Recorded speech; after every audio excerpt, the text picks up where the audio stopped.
জয়পুরহাটের কালাই উপজেলায় স্থানীয় সরকার প্রকৌশল অধিদপ্তর সমন্বিত পানি সম্পদ ব্যবস্থাপনার আওতায় সেচ ও নিকাশ কাঠামো উপখাতের একটি গুরুত্বপূর্ণ উপপ্রকল্পের উদ্বোধন করা হয়েছে। শুক্রবার ৩ এপ্রিল কানমোনা হারাবতী খালের পরিচালনা ও রক্ষণাবেক্ষণ কার্যক্রমের শুভ উদ্বোধন অনুষ্ঠিত হয়। এতে প্রধান অতিথি হিসেবে উপস্থিত ছিলেন জনপ্রশাসন ও খাদ্য মন্ত্রণালয়ের মাননীয় প্রতিমন্ত্রী জনাব মোহাম্মদ আব্দুল বারী। প্রতিমন্ত্রী আব্দুল বারী বলেন, আমাদের খালগুলো যদি সচল থাকতো তাহলে আলু আবাদে চাষিরা এত ক্ষতিগ্রস্ত হতো না। কানমোনা হারাবতী খালের খনন কাজ শুরু করলাম।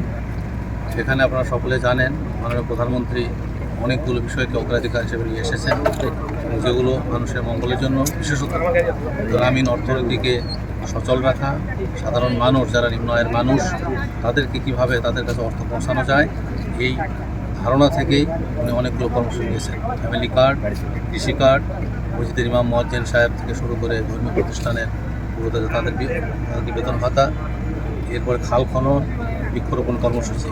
আপনারা জানেন আমাদের যে আলুর ব্যাপক ক্ষতি হয়েছে সেটা শুধুমাত্র আমাদের ড্রেনেজ সিস্টেমটা ঠিক ছিল। আমাদের খালগুলো যদি সচল থাকতো তাহলে আলুর আমাদের চাষিরা এত ক্ষতিগ্রস্ত হতো না।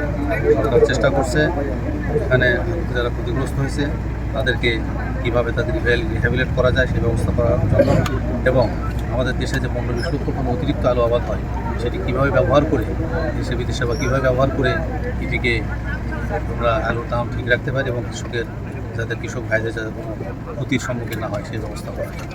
এই কর্মসূচিগুলো মাননীয় প্রধানমন্ত্রী নিয়েছেন এবং উনি প্রতিটি বিষয় আপনারা দেখছেন। আজকে সারা বিশ্বে জ্বালানি তেলের যে সংকট, যুদ্ধের কারণে আজকে এখন পর্যন্ত বাংলাদেশে জ্বালানির দাম বাড়ানো হয় নাই এবং এটিকে এখন পর্যন্ত এটি আমাদের আওতায় আছে এবং আমাদের এখন পর্যন্ত জ্বালানি আমাদের আছে।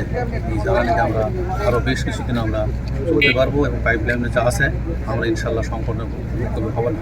তো আপনাদের সাংবাদিক ভাইদের কাছে আমার অনুরোধ, আমরা ব্যাপকভাবে একটা জিনিস প্রচার করেন। সব জায়গাতেই তেল হোর্ডিং করছে, আপনার পেপারে দেখছেন। গোয়াল ঘরে, তারপর তার চাতালে বিভিন্ন জায়গায় তারা তেল নিয়ে নিয়ে মাটির নিচে পুঁতে রাখতেছে। এই জিনিসটা যেন না হয়। তেলের সরবরাহ স্বাভাবিক আছে, যদি এই তেল অবৈধভাবে মজুদের একটা এই অবচেষ্টা না থাকলে আমাদের এই সংকট থাকতো না। দেশের সকল সংকট সকলকেই সম্মিলিতভাবে এখান থেকে উঠে আসতে হবে। মাননীয় প্রধানমন্ত্রী বারবার বলছেন, আমার সরকার সকলের সরকার। আমার সরকারে সকলে ধর্ম, বর্ণ, দল, মত নির্বিশেষে সকলের উপরে আমাদের সরকারের দায়িত্ব আছে।